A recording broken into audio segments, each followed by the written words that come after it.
Consideraremos agora a convecção natural para outras configurações geométricas. Inicialmente, começando pelo cilindro horizontal longo. Quer dizer, aqui consideraremos apenas a convecção ao longo da superfície circular do cilindro. Então, neste caso, como já tínhamos mencionado, a posição do cilindro ou a posição do corpo interfere. Então, as correlações que estão apresentadas aqui seriam para o cilindro na posição horizontal, válida tanto para situações onde ele está mais quente ou está mais frio do que o fluido. Então, neste caso, o valor do número de Rayleigh é o determinante para o valor do coeficiente de transferência de calor. Então, Nusselt, em algumas das correlações mais antigas, é avaliado utilizando uma constante multiplicado pelo número de Rayleigh elevado a um expoente n. Tanto a constante c quanto o expoente n, eles são determinados através dos valores que constam dessa tabela. São valores diferentes para cada uma das faixas de número de Rayleigh, desde valores de 10 a menos 10 até valores de 10 a 12. Então, em função do valor do Rayleigh, calculado usando as propriedades físicas e as temperaturas envolvidas, nós temos condição de fazer a seleção dos valores de C e de N e de utilizá-los para a determinação do valor do coeficiente de transferência de calor. Uma correlação mais recente e um pouco mais complexa do que as anteriores, mas tem a praticidade de ser uma única correlação que vai cobrir toda a faixa de valores de Rayleigh, desde que eles sejam inferiores a 10 a 12, é a que é apresentada aqui no slide. Para tal, nós temos que determinar o valor do Rayleigh e o valor do Prandtl, ambos determinados utilizando as propriedades físicas avaliadas na temperatura do filme, e essa correlação, então, ela é útil para determinarmos o valor do coeficiente de transferência de calor ao longo da superfície circular de um cilindro horizontal longo. Em situações onde o cilindro está na posição vertical, foi constatado que quando satisfazemos essa relação aqui do diâmetro dividido pelo comprimento do cilindro ao longo da direção vertical, se esse parâmetro é maior que ou igual a 35 dividido pelo número de Grashof, usando como parâmetro geométrico o L, que é o comprimento do cilindro na direção vertical, esse Grashof elevado a 1/4, se essa relação for satisfeita, nós podemos utilizar as correlações que foram apresentadas anteriormente para placas, onde o parâmetro geométrico a ser utilizado vai ser o comprimento vertical do cilindro. Essas duas correlações vão ser reapresentadas nos slides a seguir. Então, no caso de cilindro vertical, satisfazendo aquela relação que foi apresentada no slide anterior, nós podemos então estimar o valor do número de Nusselt utilizando essa correlação ou, mais especificamente, essa daqui de baixo, desde que seja satisfeita a condição de número de Rayleigh inferior a 10 a 9. Lembro mais uma vez que, neste caso, apesar de ser uma geometria cilíndrica, o parâmetro a ser utilizado no cálculo do Rayleigh e também do Nusselt é o comprimento do cilindro na direção vertical. Uma alternativa à correlação apresentada anteriormente e que vale de uma forma mais geral do que a consideração feita no slide anterior, foi essa que foi identificada numa publicação mais recente. Eu coloquei aqui a primeira página desse capítulo dessa publicação, é de um handbook de convecção.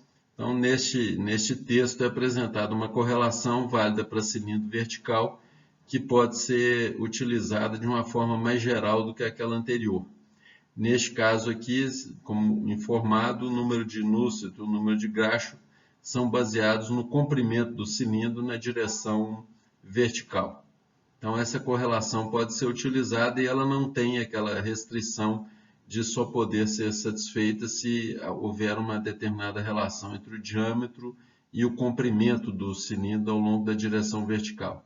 A razão daquela aproximação feita no slide anterior é de que, em determinadas condições, se nós temos um cilindro com um diâmetro suficientemente elevado, o efeito da curvatura sobre o desenvolvimento da camada limite pode ser desprezado. Então, nessas condições, a aproximação de usar uma correlação de placa vertical para um cilindro vertical pode ser feita.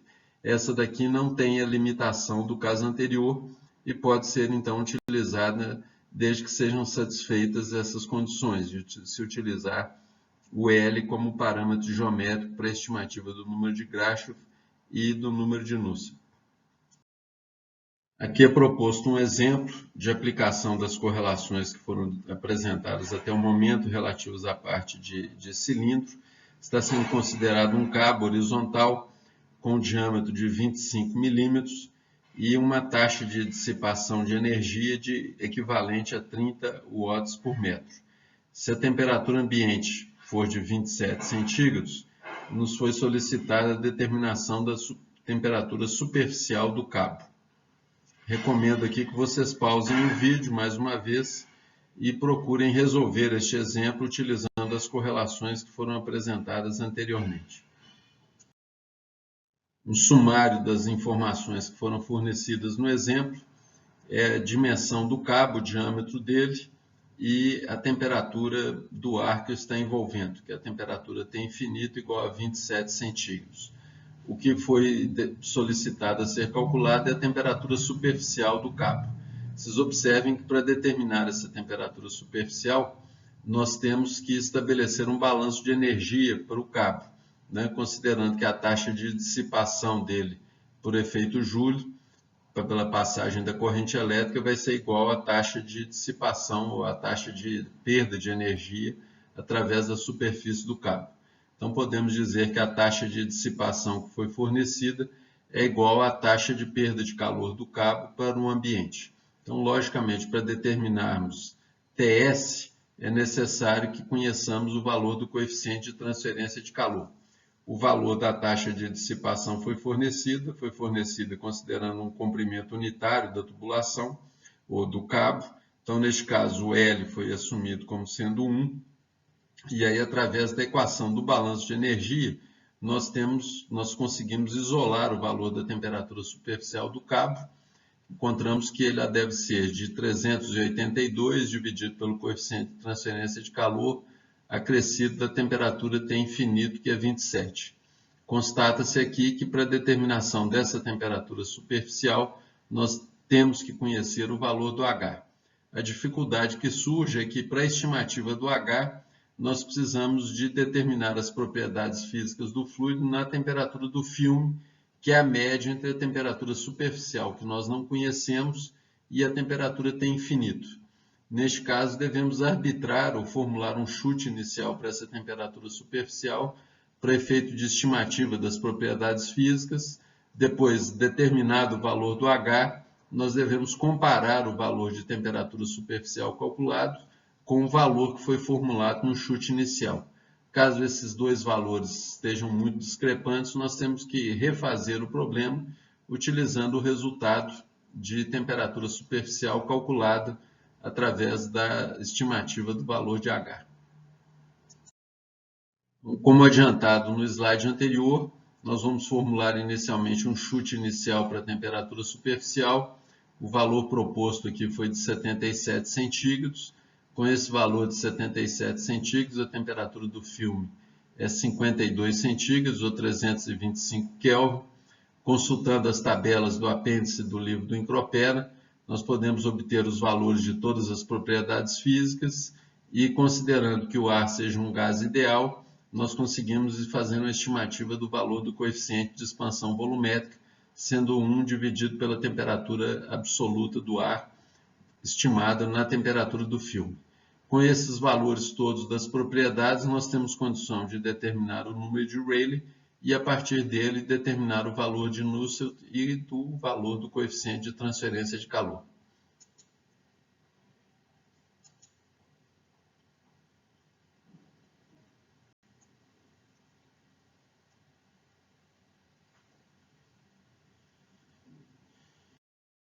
Usando, então, os valores de propriedades físicas determinados, encontramos que o valor de número de Rayleigh, usando o diâmetro do cilindro como parâmetro geométrico, deu em torno de 48.800.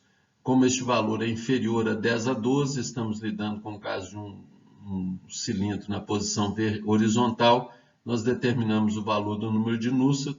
Esse valor deu 6,46 e a partir dele o valor do coeficiente de transferência de calor, que para esse caso deu 7,3 watt metro quadrado Kelvin.